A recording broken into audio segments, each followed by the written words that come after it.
Ma'am साहब, आप थक गई लगती हो। मैं आज रात को देर तक जगकर घर की देखभाल कर लूंगा, आप सो जाइए। उसके शब्दों में कुछ और मतलब निकल रहा था, पर मैंने सिर्फ मुस्कुराकर कहा, ठीक है, पर तू भी जल्दी सो जाना। रात को मैं बिस्तर पर लेटी थी। पर्दा हवा से हल्का हल्का हिल रहा था। कन्हैया बाहर से आकर मेरे कपड़े उतारने।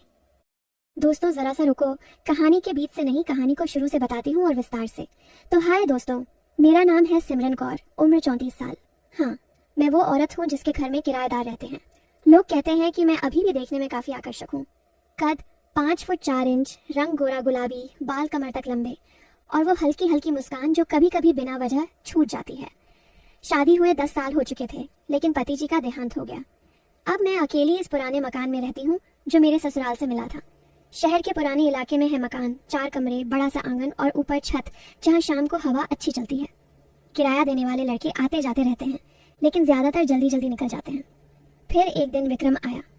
29 साल का, लंबा चौड़ा, काले घने बाल, गहरी आंखें और वो आवाज जिसमें थोड़ी सी भारीपन थी। वो कहता था, दीदी मुझे शांत जगह चाहिए, रात को काम करता हूँ, दिन में सोता हूँ। मैंने सोचा ठीक है, लड़का सीधा साधा लगता है, किराया भी बढ़िया दे रहा था। उस दिन जब वो सामान लेकर आया, मैंने दरवाजा खोला। वो सीढ़ियों पर चढ़ रहा था तो उसकी टी शर्ट थोड़ी ऊपर चढ़ गई थी। मैंने नजर हटाई, लेकिन मन में एक हल्का सा झटका लगा। आइए विक्रम जी, कमरा पहले से साफ है, मैंने मुस्कुराते हुए कहा। उसने मेरी तरफ देखा और बोला, सिमरन दीदी आपका घर बहुत सुंदर है, और आप भी। बात सीधी थी, लेकिन उसकी नजरों में कुछ और था। मैंने हंसकर टाल दिया, चाय पी लो, थक गए होगे। उस शाम हम दोनों आंगन में बैठे चाय पी रहे थे। वो बता रहा था कि वो एक छोटी सी कंपनी में काम करता है, लेकिन रात की शिफ्ट में सॉफ्टवेयर की कुछ प्रोजेक्ट करता है। मैंने पूछा, अकेले रहते हो? उसने सिर हिलाया, हाँ दीदी, परिवार गांव में है, शादी का प्रेशर भी है, लेकिन अभी मन नहीं है। मैंने अपनी साड़ी का पल्लू ठीक किया। साड़ी हल्की सी खिसक गई थी। उसकी नजर एक पल के लिए वहां रुकी। मैंने महसूस किया, लेकिन कुछ बोली नहीं, बस मुस्कुराई। शादी कर लो, अच्छी लड़की मिल जाएगी, उसने हंसते हुए कहा। अच्छी तो सामने बैठी है दीदी। ये बात सुनकर मेरा चेहरा गर्म हो गया, लेकिन मैंने मजाक में उड़ा दिया, अरे पागल, मैं तेरी दीदी हूँ। रात को मैं अपने कमरे में लेटी सोच रही थी। विक्रम का वो वाक्य बार बार याद आ रहा था। शरीर में एक अजीब सी गर्माहट महसूस हो रही थी। मैंने खुद को समझाया, सिमरन ये सब सोचना ठीक नहीं, लेकिन नींद नहीं आ रही थी। अगले कुछ दिन विक्रम सुबह देर से उठता। मैं नाश्ता बनाकर रख देती। एक दिन मैंने देखा कि वो किचन में खड़ा है और मेरी उस पुरानी प्रेशर कुकर को देख रहा है जो बार बार सीटी बजाकर परेशान करती थी। दीदी ये कुकर खराब है, मैं ठीक कर दूं? मैंने हाँ कहा। वो कुकर के पास बैठ गया। मैं पास खड़ी थी, उसे टूल्स दे रही थी। उसका कंधा मेरी कमर को छू गया। सॉरी दीदी, उसने कहा, लेकिन हटने की बजाय थोड़ा और पास आ गया। मैंने महसूस किया कि उसकी सांसें मेरी गर्दन पर पड़ रही हैं। ठीक है विक्रम, सावधानी से। मेरी आवाज थोड़ी कांप गई। कुकर ठीक हो गया, लेकिन उस दिन से बीच बीच में छोटी छोटी बातें होने लगी। जैसे वो कहता, दीदी आपकी हंसी सुनकर रात का थकान उतर जाता है, या आप जब साड़ी पहनती हो ना तो पूरा घर महक जाता है। मैं जवाब देती, बकवास मत करो विक्रम, लेकिन अंदर से एक अजीब सा रोमांच होता। एक खास शाम को मैं छत पर कपड़े सुखा रही थी। विक्रम ऊपर आया। दीदी मदद करूं? मैंने हाँ कहा। हम दोनों कपड़े टांग रहे थे। हवा तेज चल रही थी। मेरी साड़ी का पल्लू उड़कर उसके चेहरे पर लग गया। वो उसे पकड़ने के लिए आगे बढ़ा। हमारे हाथ छू गए। एक पल के लिए हम दोनों रुक गए। उसकी आंखों में वो भूख साफ दिख रही थी। मैंने धीरे से कहा, विक्रम ये ठीक नहीं। उसने सिर झुकाया। माफ करना दीदी, आप इतनी खूबसूरत हो कि कंट्रोल नहीं होता। मैंने विषय बदल दी। चलो आज मैं तुम्हें अपनी पुरानी डायरी दिखाती हूँ। हम छत पर ही बैठ गए। मैंने अपनी जवानी की डायरी निकाली जिसमें मैंने अपने सपने लिखे थे, शादी से पहले का समय। विक्रम ध्यान से सुन रहा था। दीदी आपने कभी फिर से शादी करने के बारे में सोचा? मैंने हंसकर कहा, अब कौन मुझे लेगा, उम्र हो गई। उसने मेरी तरफ देखा। जो लेना चाहे वो भाग्यशाली होगा। उस रात हम देर तक बातें करते रहे। वो अपनी गांव की कहानियां सुनाता, मैं अपनी। बीच बीच में उसकी नजर मेरे होठों पर, गर्दन पर और खुली हुई आस्तीन से दिखते कंधे पर जाती। मैं जानती थी कि वो क्या सोच रहा है, लेकिन मैंने कभी हौसला नहीं दिया। बस बातें। धीरे धीरे बढ़ती निकटता दिन बीतते गए। विक्रम अब मेरे साथ किचन में बैठकर चाय पीता। कभी कभी मैं उसके लिए खाना बनाती तो वो पीछे खड़ा होकर देखता।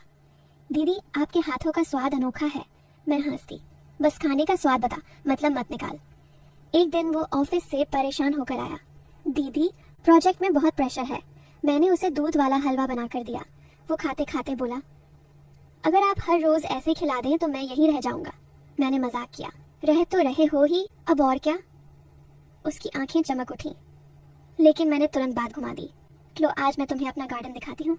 घर के पीछे छोटा सा गार्डन था जहाँ मैं फूल लगाती थी। हम दोनों वहाँ गए, मिट्टी में हाथ लगाकर काम करने लगे। उसकी कमीज गीली हो गई, शरीर की रेखाएं साफ दिख रही थी। मैंने नजर फेर ली, लेकिन दिल तेज धड़क रहा था। वो मेरे पास आकर बोला, दीदी आपकी उंगलियां कितनी नाजुक हैं। उसने मेरी मिट्टी लगी उंगली पकड़ ली। एक पल लगा जैसे कुछ होने वाला है, लेकिन मैंने हाथ खींच लिया और हंसकर कहा, चलो अब चाय पीते हैं। सस्पेंस और गहराई ऐसे ही दिन गुजरते रहे। कभी वो रात को देर से आता तो मैं दरवाजा खोलती। नींद में बिखरे बाल, हल्की नाइट सूट, उसकी नजरें घूमती। दीदी आप सोई नहीं? नहीं, तुम्हारा इंतजार था। ये बात सुनकर उसका चेहरा बदल जाता, लेकिन मैं चाय बना देती और बातें शुरू कर देती। वो मुझे अपनी जिंदगी की परेशानियां बताता, गांव में माँ बाप का प्रेशर, शादी का, पैसों का। मैं उसे समझाती, विक्रम सही समय का इंतजार करो, सब ठीक हो जाएगा। धीरे धीरे वो मेरे करीब आता गया, लेकिन शारीरिक रूप से कभी कुछ नहीं हुआ। बस वो आकर्षण, वो खिंचाव, वो अनकही इच्छाएं। एक रात बहुत तेज तूफान आया। नहीं, बारिश वाली घिसी पिटी वाली नहीं, बल्कि तूफान जिसमें पेड़ हिल रहे थे और छत पर कुछ टाइलें उड़ गई थी। विक्रम छत पर चढ़कर टाइलें ठीक करने लगा। मैं नीचे खड़ी चिल्ला रही थी, सावधानी से। वो गिरते गिरते बचा। नीचे आकर वो कांप रहा था। मैंने उसे गर्म पानी दिया, तौलिया दिया। उसकी कमीज पूरी गीली थी। मैंने कहा, उतार दो, सर्दी लग जाएगी। वो शर्माया, लेकिन उतार दी। मैंने अपनी पुरानी शॉल ओढ़ा दी। उस पल हम दोनों बहुत करीब थे। उसकी नंगी छाती, मेरी सांसें। लेकिन मैंने पीछे हटकर कहा, बैठो, मैं तुम्हें कहानी सुनाती हूँ। मैंने उसे अपनी जिंदगी की असली कहानी सुनाई। कैसे पति के जाने के बाद मैंने खुद को संभाला, कैसे किराए से घर चलाती हूँ, कैसे अकेलापन सहती हूँ। विक्रम सुनता रहा, उसकी आंखें नम हो गईं। दीदी मैंने कभी सोचा नहीं था कि आप इतनी मजबूत हैं। उस दिन से उसका व्यवहार बदल गया। अब वो सिर्फ दीदी की तरह नहीं, बल्कि एक दोस्त की तरह व्यवहार करने लगा। वो मुझे घर के छोटे छोटे कामों में मदद करता।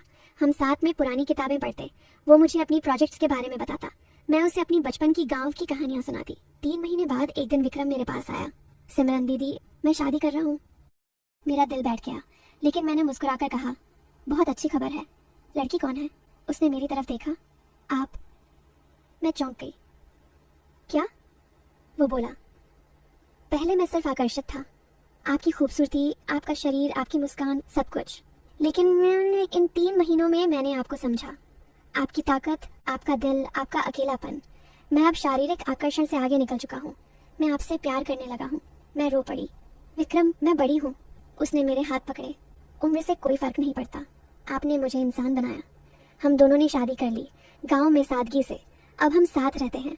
वो अब भी कभी कभी पुरानी तरह नजरों से देखता है, लेकिन अब वो नजरें प्यार से भरी होती हैं।